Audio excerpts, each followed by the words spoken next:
I think the disappointment is huge. I don't want to hide anything. We came here to play a good game, to find out a lot about our squad, to find new things, and we did that. But then at the end of that, you want to win the football game. When you got a 2-goal lead, it's not something that we should be feeling comfortable with losing that lead and conceding a goal in the 92nd minute. So for me, it was a 2 games, 70 minutes that we look at real focus. We look at team that we had a real intent. We were trying to do things that we did really, really well. Seeing young players making their full debuts. Someone like Yuri Tielemans, you can see how difficult it's going to put me for not to put him in the team. That's the truth. And that's what I want to see. And then the last 20 minutes, really disappointed with, we played a friendly. And football punishes you when you do that. So in terms of, because it's a friendly, and in a way I can take a bit of perspective, the amount of information that I took tonight is going to be very valuable. And I'm looking forward to use that in the next call-up. Не буду ничего скрывать, разочарование очень большое, и этому смысла нет что-то прятать. Мы приехали для того, чтобы сыграть хорошо, но поскольку мы потеряли ведя со счетом, ведя 2 мяча, мы растеряли это преимущество, и это очень неприятно. Но зато мы попробовали что-то новое, разнообразили состав, дали шанс Юрию Тилемансу. Помимо этого, в этом матче мы играли довольно-таки хорошо, но проблема была в том, что мы играли товарищескую игру и немножко не дожали. Lido? What do you think was the reason that the last 20 minutes went so wrong? Because there were a lot of new players, or it's just a lack of concentration and thinking we can win this game easily? No, I think it's a bit of a mixture. I think having 6 subs, and I wanted to do that. I think everyone that worked hard this camp, if I could have given a cap to every player, I would have done that. I think making 6 subs in a way is a unconscious message that obviously maybe it takes that intensity away. I think the focus was to be alert and to do the things right. But in those 20 minutes, probably with the amount of substitutions, and we allowed the team to have a little bit more of a loose way, and that's the explanation to it. In a normal game, that doesn't happen. But I was determined to give the 6 players the opportunity to be on the pitch and to get used to this sort of feeling of having to come on and having to understand the tempo of the game, to have to understand what the game needs, and from that point on become a resilient group that you can see a result through. But then in the other 70 minutes, I don't want to sound too down or sour. I think the first 70 minutes were at spells very, very strong. We played against a Russian team that they played this system 3-5-2 for a few games now, and I think we knew how to break it down. We had good spells, and as I said, for me, certain players made me think how to look forward into the future. Nasser Charlie for me in the 2 games has been the outstanding figure, so I'm not going to forget that. Вопрос был о том, в чем причина такой игры последние 20 минут. Потеря концентрации, либо проведенные 6 замен. Роберто Мартинес ответил, что и то повлияло на конечный исход матча. Конечно, как вчера уже говорил на пресс-конференции, очень хотелось сделать все 6 замен и дать максимально различным игрокам попробовать себя. Конечно, в нормальной обстановке такого не бывает в футболе, но мы в первые 70 минут, конечно, набрали очень хороший темп. И не хочется, конечно, чтобы мои слова звучали какими-то расстроенными, но поэтому скажу, что схема, по которой играла сборная России 3-5-2, мы сумели ее пройти, мы узнали, как играть с Россией, и многие игроки, такие как Насер Шадли, показали очень хороший результат. Михиль. Coach, Again, there were some individual fouls who led to those Russian goals, and that after you warned your players last Saturday against the Greece game that individual fouls cannot happen at this level. Did they not understand you, and does it worry you? No, I think obviously Moussa Dembele gets caught in possession. When I thought he was outstanding, the way he was the playmaker of the team alongside Yuri Tielemans, those things happen. I think if we want to play through the lines and we want a team in possession, we need to get a period that we need to learn where you can do that and where you cannot. And I think that's a mistake that will make us stronger. The last goal comes from losing the intensity and the tempo for 20 minutes. Russia are going to push, they're playing at home, they're trying to get an equalizer, and we didn't know how to manage those 20 minutes. Not because we didn't know how to manage, it's because probably the substitutions and the feeling was more of a friendly rather than a competitive game. The second goal, it happened for a reason, and Moussa has got outstanding quality and understanding. It shouldn't be a worry. Okay. Вопрос был о том, повлияли ли как-либо слова главного тренера после матча с Грецией на игроков о том, что индивидуальных ошибок не должно быть. И ответ Роберто Мартинеса. Последний гол, конечно, не был именно ошибкой, потому что Дембеле сыграл очень достойный матч, так же, как и остальные игроки. Дело в том, что Россия имела огромное желание сравнять счет, и в итоге она додавила. Поэтому нельзя говорить, что кто-то допустил какие-то конкретные ошибки. Stefan. Coach, on your presentation, you stressed several times we need to become winners. Did those two games now, Saturday and tonight, show you that there's still a way to go in that aspect? Yes, yeah, it's a work in progress. I would say that on Saturday is a little bit different. I think Saturday we played the worst possible role that we had. We were on the ball. We had to break a team down like Greece, that they were really well drilled in what they had to do. And we gave them a goal, and then we end up drawing that game from a goal from open play. So I quite like the spirit. I like the attitude towards that. Today is a little bit similar to the Holland game, a game that you are superior, a game that you for majority of the spells you are the better side. You have to win that game. It's exactly the same. Is that because they are friendlies? For me, that's not an excuse. Every time we play for the Red Devils, and every individual should know that it matters. You have to play with pride to win a football game. So it is we haven't achieved that yet, and that's a work that we got for the next 14 months. But it's strange because in the last qualification we won our friendlies. We won in France. We won against Italy at home. So now it's the other way around. If you let me choose, I'd rather lose friendlies and win qualifying games. What's true is that we try to do different things. Today, I thought we were quite disciplined with what we were trying to do on the ball. I thought we break a system that has been historically quite difficult for us to break down. In many aspects, I'm satisfied in 70 minutes.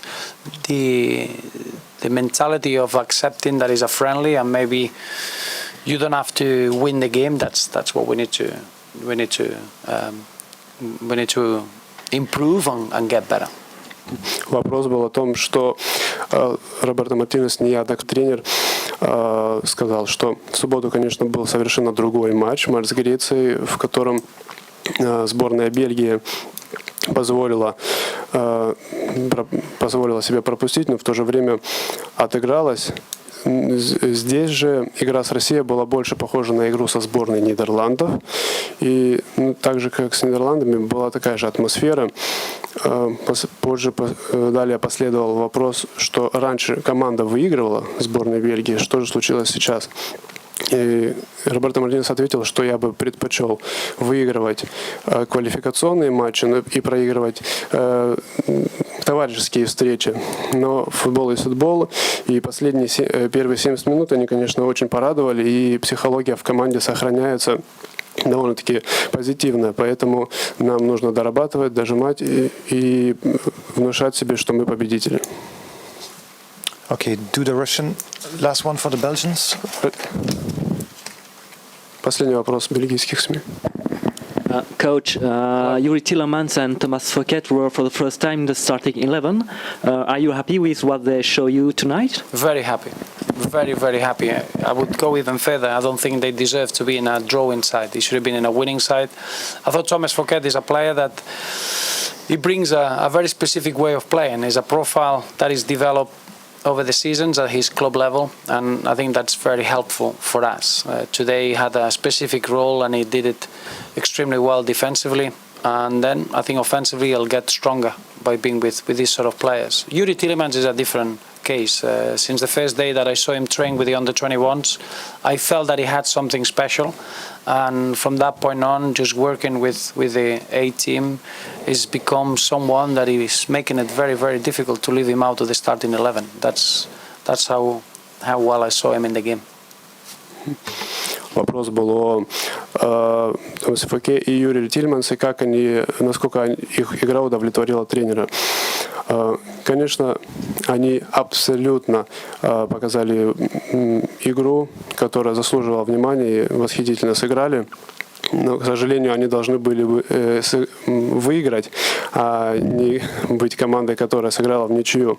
Что касается Томаса Фоке, он и в клубе, и в сборной показывает восхитительный уровень, что не может не радовать. Касательно Юрия Тильманса, с первых дней, когда он начал тренироваться в сборной, я увидел, что это игрок особенный, и сейчас он стал тем, кого очень сложно оставить вне стартового состава.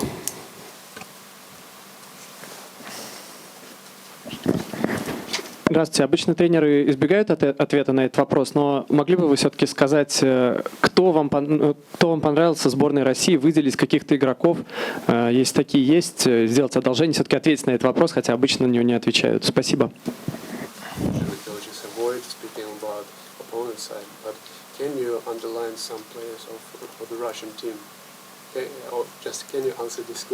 Yeah, of course. Yeah. It's very easy for me because I like Miranchuk. I don't know if I pronounced it well. Number 15? Miranchuk. Yeah, I think that was good now. Yeah. Да, конечно, я могу ответить на этот вопрос. Мне очень понравился и очень нравится Миранчук. I think Miranchuk is a talent. It's someone that he could have a really strong career. I know he's only 21. I think he's a special talent. But throughout the group, I think they were very well organized. I think it's a difficult system to play, and they played it really, really well as a group. And I know they got a few players missing. Конечно, Миранчук – это определенно талантливый игрок. Ему всего лишь 21 год, и его ждет восхитительная карьера. Что касается команды, команда сыграла просто замечательно. Сборная России сыграла довольно замечательно, поэтому очень хороший уровень показала сборная России. Сегодня у нас большой день. В России появился новый стадион международного такого уровня. Вы не могли бы сказать мнение вашей команды и ваше лично о нашем стадионе Фиште?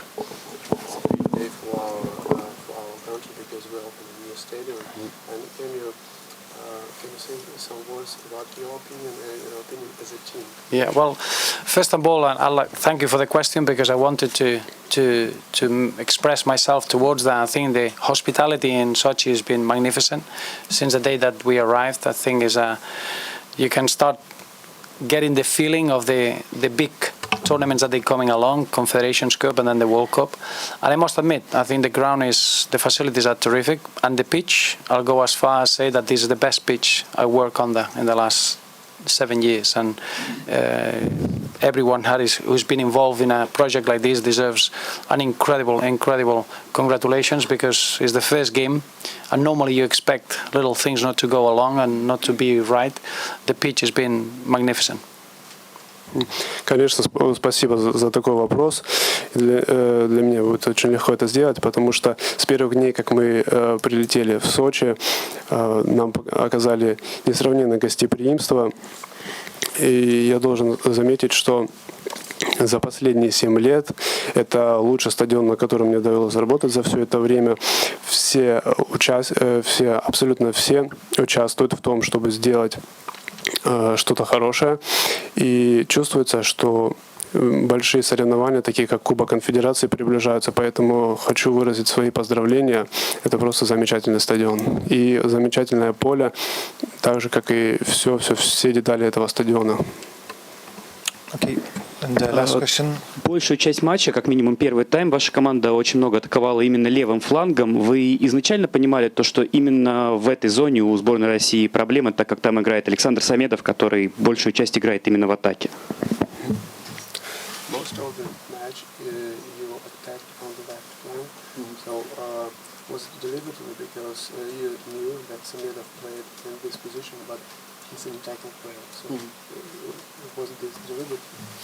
No, I think, yes, you're right. I think most of the attack came on the left-hand side, but that wasn't in any specific reason. We wanted to create an overload in one of the wings.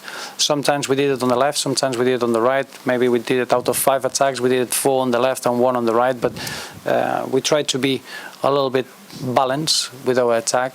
I wouldn't say that was the thinking behind it. Не могу сказать, что я думал именно об этом, потому что старались на обоих флангах атаковать равномерно. Да, возможно, мы сделали 4 атаки на левом фланге, 1 на правой, но все-таки это не было первоначальной целью. Поэтому мы старались, главное, атаковать и делать это по обоим флангам. Okay, thank you very much. Спасибо.